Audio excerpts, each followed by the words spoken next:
You are now listening to KRAN's podcast, Stories Without Limits. Thank you for tuning in. Hello, and welcome to KRAN podcast, Stories Without Limit, where we share stories of creativity, community, and the voice of young refugees and asylum seekers. In this episode, we are talking about a special project between KRAN and People United. It's not the first time, but the third or fourth time. The artists from Genuine Fake, together, we have created a public artwork in Folkestone, like Travel Deep and Holding On, and the new project, The Waiting Gym. I'm joined today by some of the young producers. They will introduce themselves in a minute, who helped create this work, and also Josie, the creator, the associate producer, supporting this project.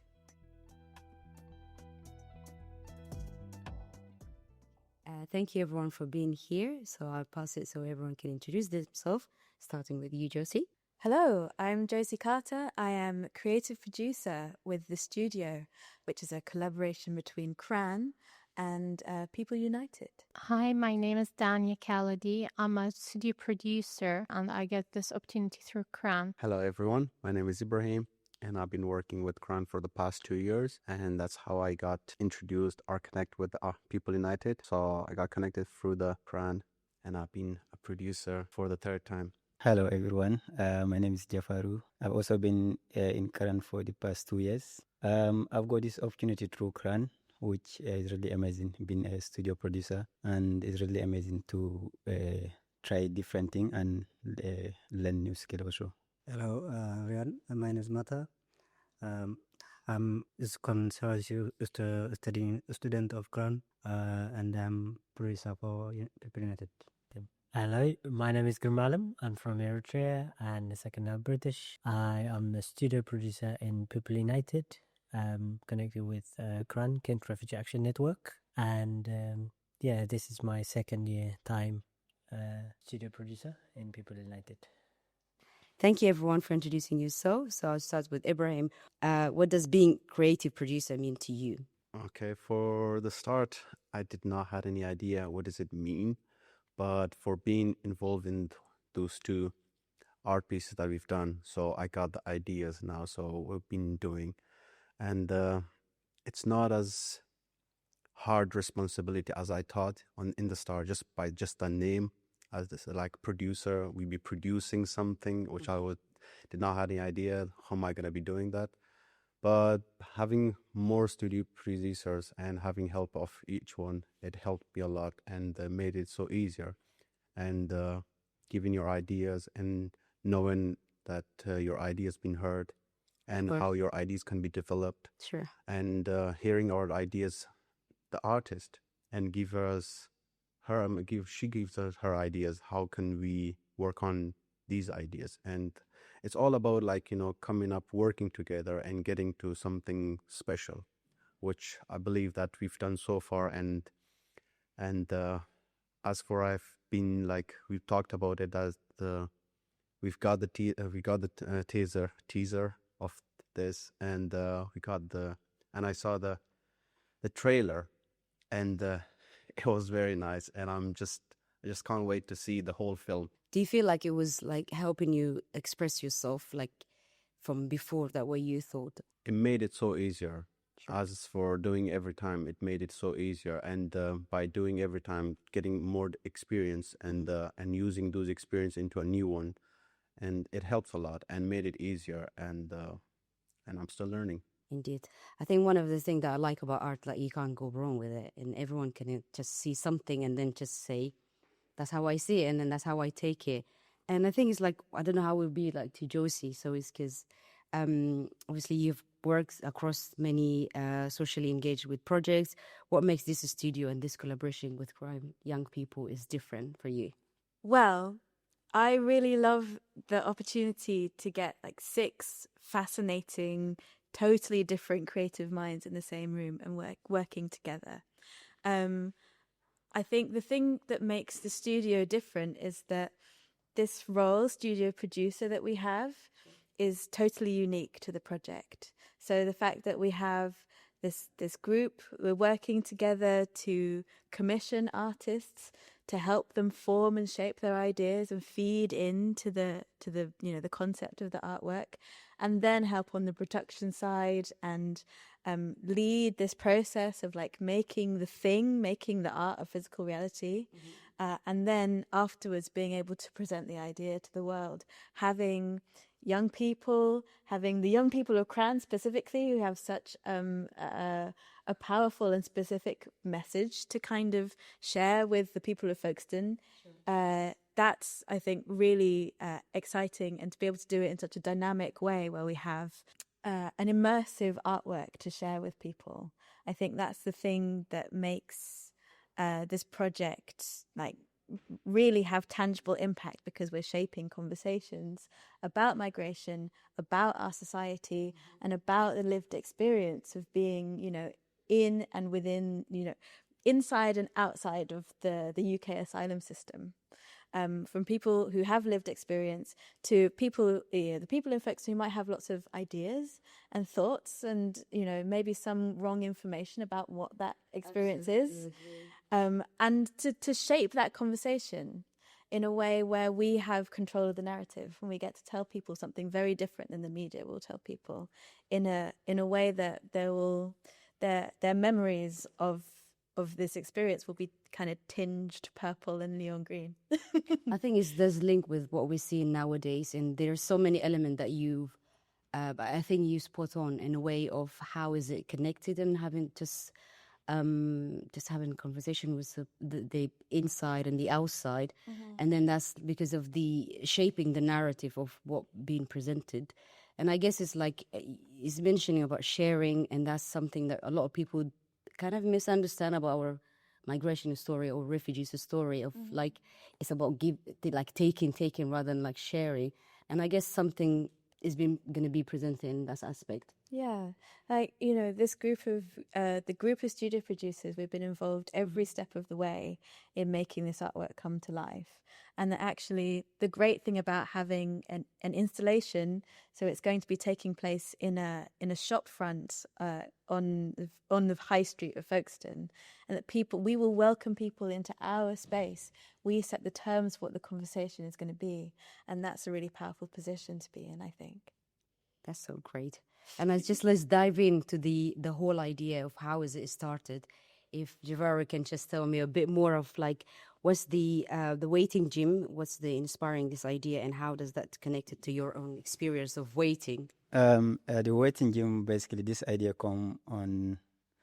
So this from the beginning of our first meeting, when we just come up with a waiting room.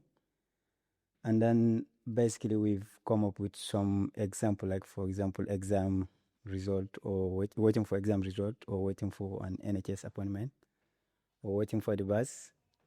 And then so what happened our next meeting with Rachel, and basically Rachel come with a waiting gym, which means like you just wait plus gym.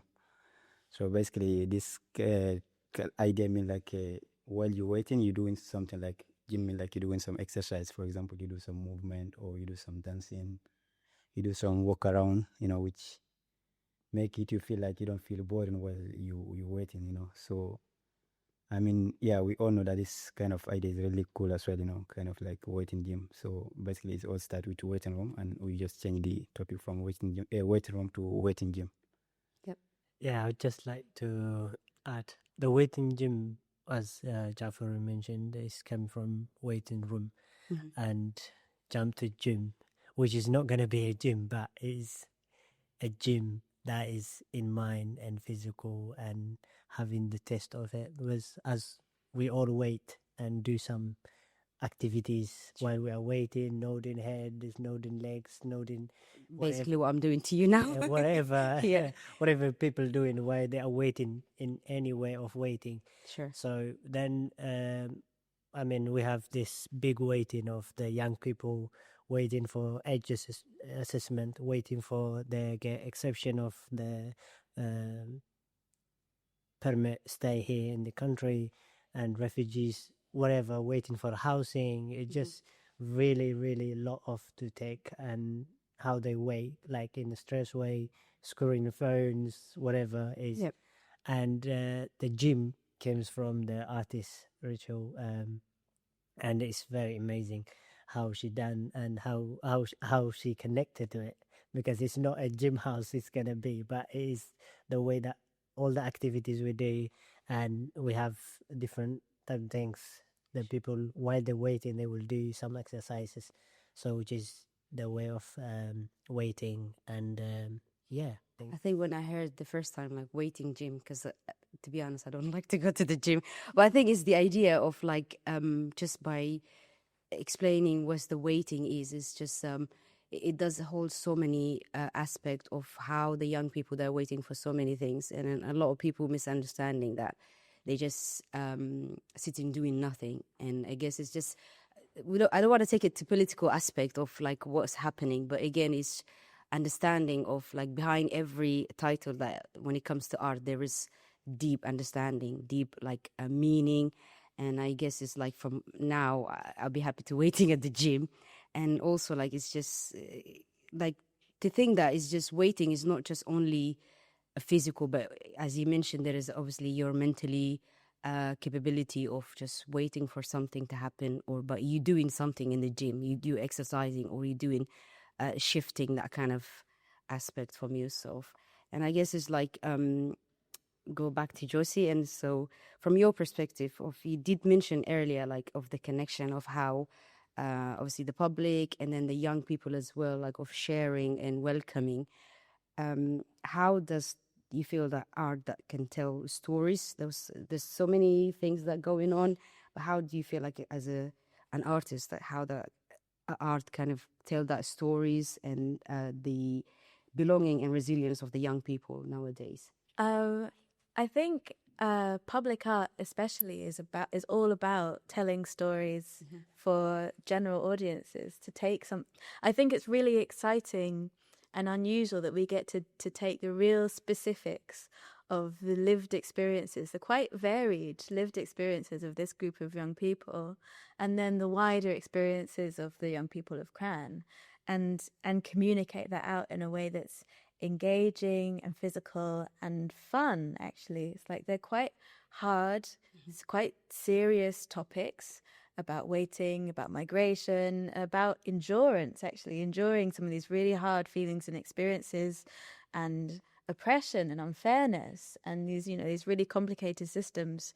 But we get to deliver that stuff with a message of hope, and with like an actually really fun, engaging experience. It engages your body because we're going to have these interactive parts of the exhibit. We're going to have basketball, there's going to be dancing, there's going to be boxing, and then there's going to be opportunities for people to add their own experiences of waiting as well. And so we wanted it to be fully interactive, to engage all these different sort of, you know, your mind, but also your body, and also the emotional and kind of spiritual side of it as well. And then I really loved this word. I really wanted to kind of seize on this word, resilience. Sure. Because I think that waiting is all about resilience and about the ability to have a difficult experience and decide to keep going. Coping. Yeah, to cope, and to, you know, the whole idea of the waiting gym is that we're going to strengthen our waiting muscles, whatever that really means. It can be different to anyone. It could be really different, you know. It's like I was thinking about, I've got to strengthen my foot tapping muscles. I've also got to, try and stretch out the difference between, you know, the distance between like checking my phone. Like actually maybe I could do something different with my mental energy while I'm waiting. Sure. And that actually being able to situate, to give people a room and a place and an opportunity to experience those experiences, but then also to think about it in a specific way, and in community, in company, and in the specific company of the studio producers. It will give them a whole different perspective on what it means to wait, and what those waiting muscles are as well, that all of us have, and all of us maybe could do with developing a little bit. Sure. There's a lot in, like, it's not just only a gym, but there is a basketball, and then obviously dancing, and I know 100% sure there's someone, every time whenever we have KRAN party, it will be the first person in the middle to dance, which is Mata. So for you, Mata, how is it like to work together as a group? Like, obviously you know them before, like you work with them before, and they're different ideas and different things. How is it like to work as a young producer and also collaborating with the artist Genuine Fake? Was the general thing is as a group and our team is working hard and come together different idea and make some point. We change we exchange our ideas. Someone have different ideas with another one. So this is I just feel this for me it's big idea and opportunity to be here to our People United teams. That's good. I think this is it your second time, or you've done it before, like, because you with People United? No, I mean as second time. Yeah. We have different and similar things what we done the last year. Yeah. So what's the similar is like is how connect it with people, with refugees, asylum seekers, and this year is different. It can be view for everyone. Thank you, Mata, and I think Daniel want to add something as well. Yeah, I would love to add that working with Genuine Fake artists was really nice experience, especially that her art it's different from what I have learned in school. Because the art I learned in school, which is everyone basic knew about art, which is drawing, painting, and coloring. But her fake art, like her way to produce art, it's really interesting how she makes stuff that you do think it's something. For example, last project she made was an gaming machine, but it wasn't a real gaming machine. At the same time, people really enjoyed to play on it.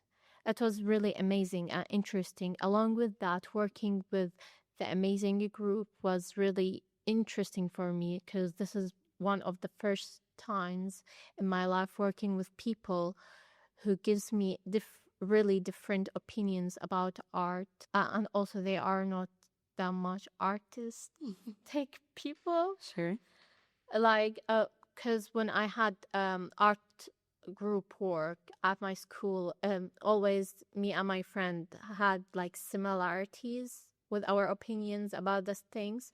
But here I find it really interesting how people make me open my visions to see another views and look from another side. That's interesting, like, because if it wasn't for health, for nursing, I would have gone for art, but I don't think that I'm be creative.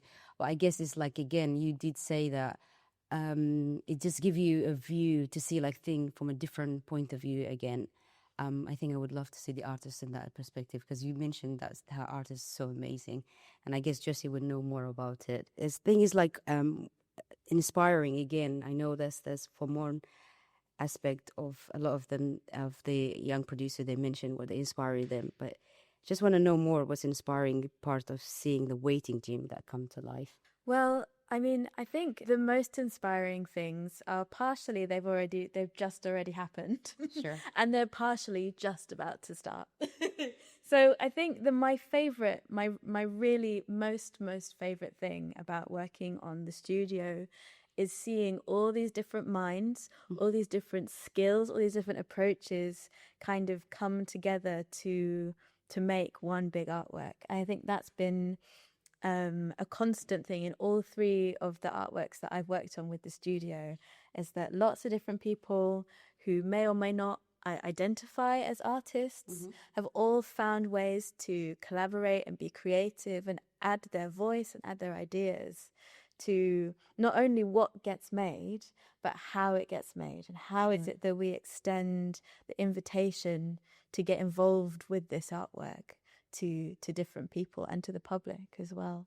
So, I mean, I loved in Travel Deep when we worked with the young people of KRAN as a huge group to make the collage that turned into the billboard. This is a bit different in that we've kept the kind of the creative work quite closely inside the studio, but all of us have thought really deeply about what it is to wait. How is it that we can show and communicate those experiences out to the public? And I think that another inspiring thing and exciting thing, something that I just cannot wait to experience, is seeing all of the things that have been made for the studio. We've had some fantastic and exciting things made bespoke for the studio, including the most incredible second-hand British clock. It's 1.2 meter circumference clock, so it's going to take up the entirety of one of the windows of the waiting gym, and it's based on a concept that I think originally belongs to Grumalum, this idea of being second-hand British, where we always joke about that, by the way. Yeah. Every single time. Having the citizen, we say like we're second-hand British is just to make people understand it. Yeah, it's like it's both about having British culture as your second culture, Indeed. but then also feeling like you are, I don't know, somewhere in the in this concept of second class citizen as well a little bit. Like it's kind of a ironic and quite interesting, subtle take on having two cultures, and then also feeling a little bit like the state of becoming British is one that puts you in a quite a sense of belonging as well. Yeah. Okay, because it's a great concept, and I think that one of the things that I've noticed about each artwork that we've made as the studio, it has its signature concept that comes along with it. So for Holding On, we had C, and C, this idea that you might need to see something 3 times and from 3 different perspectives in order to really understand it. And we had, what did we have for Holding On? I think it was the concept of holding on, and that actually it's physical, but it's also mental and emotional, which is, and that kind of carries on into this, where we have, I don't know, thinking about this idea of waiting as being physical and emotional and spiritual and all those things, but also we get to communicate out this notion of how it feels to be secondhand British by making a clock, the second hand of which is a second-hand British hand that is going to go around and is going to tick every time someone in the UK someone who came to the UK gets their citizenship. There's a lot of element of way, like if they put this kind of like putting someone in the person's center of understanding that it's just a story of refugees, that is not only one aspect of what people like obviously presented, and there's so many shifts inside of just being, even in KRAN, like when we talk about like giving that kind of support to young person, is like putting in the person's center of understanding what's around it. Because it's one journey to come to the UK, but there's another journey to live in the UK. Yeah. And that's a lot of people just kind of misunderstanding. And I think it's like, I was involved as well, like one of the first, when People United start working with KRAN, which is the installation of Seeing Unsayable thing. And it was just, again, obviously retaking that story and then, but in a different way. And that was like, I want to like particularly know what's a different, like for you as a young producer, especially Ibrahim, like obviously you've been on the 2, Holding On, Travel Deep, but how does that different than the others, like the one that you had it before? I mean, it's special. Each of them is special, but what's the different and what's the connection? Well, all of them, they are connected in somehow. And the biggest connection that I would say is connecting with the people. It's a public art for the people and connects to the people. And there are some differentiation which about ideas, how we came up with those and how people see it. It's actually like for the Travel Deep, you have to look in the journeys of each person, and then they all experiencing and remembering the journeys that they had through their life. And Holding On is having the pressure mentally and physically while you're holding on to something. And everyone is holding on to something, their goals, their life, children. For some of us in here, of course. Yeah. And for this one, waiting it's also the same as having connection with the people. It's not just the Folkestone people coming in, the people that you travel, tourists, everyone that they can see it, everyone that they see it. And the message is like to everyone just to get what they can while they're waiting. So having something while if it's a short waiting while you're in the bus stop or maybe supermarket, or they're probably a bit less or more in airport. Recently, I had a flight back from Dubai to London, which the flight delayed for 9 hours, and I had to wait for 9 hours. It was kind of very a difficult experience. But while we were doing this, because I've been involved in this, and I knew that while you're waiting and doing nothing, it's better to do something if it's physically or mentally. And so the connection is always, as I said, it's for the people and connects the people and showing people what you can do, and getting something from this is, I would say, for me, is if I would say the effects that can be put a lot of things like mentally and physically while you're waiting, and it's depend on how important is while you're waiting for something. As for the young people, as you say, for the refugees, that they're waiting for the age assessment, and they're waiting for their status. It's a lot of wait, and I have experienced it as well. The people, like, they are getting like mentally and physically, like, they've been waiting and they're getting a lot of stress, and there's like physical stress and emotional, and I think I feel like it came on the right time, like basically to make people understand as well. There is a waiting for the, like, kind of causing so much damage to the young people as well, like while you're waiting. So there is a positive aspect, or there is a positive view, but there is as well kind of sad part, like where young people waiting for so long. Yeah, there are. I mean, just the waiting gym is also for everyone, and especially if I would talk about the young people, is getting something while they're waiting, so they can work on their education and their physically, like, doing training, so they can be busy until they get their status, so they can be ready for what's it's coming. So not to be just like sitting at home, like a lot of, like, I have friends that they're just at home just doing nothing, and they're even bored, like, not connecting with the people. So waiting gym, so while you're waiting, there are so many things that they connected us, like for the bus stop. I mean, in the bus stop, while you're waiting, you see other people, and then you just get interact with them, and then you talk to them and become friends with them. So just want to say that, while you're waiting, just use the time in every way that you can. There are a lot of ways that you can use while you're waiting. Having a free time is not like a bad thing. Having a free time is a good thing as well. Sure, as well. There's a trick my foster care taught me, like whenever, like, you're waiting at the bus, just talk about the weather, and everyone will start talking with you if you say the weather is like this and the weather is like that.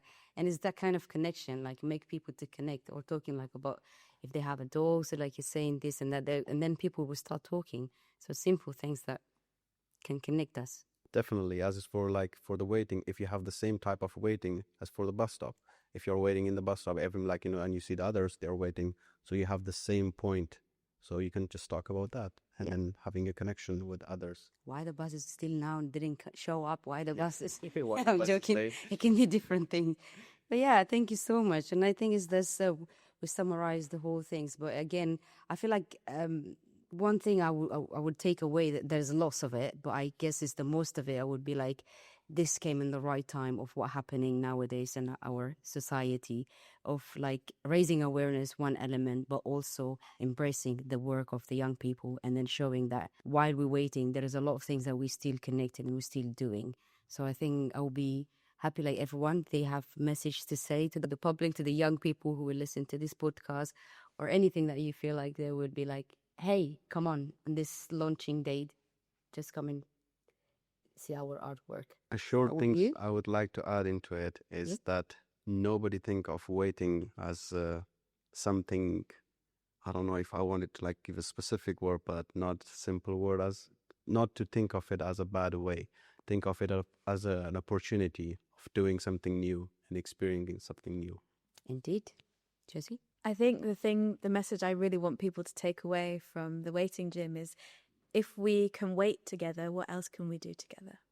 That's a very good one. Thank you. Thank you.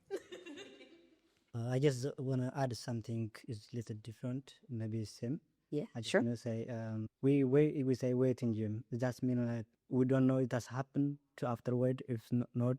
Sure. So we have different waiting gym art. That means we have waiting gym type dance for nursing or with something else. So we have like kind of the dance. What waiting gym is, we go forward and right and back. So that means if we happen, we'll go forward.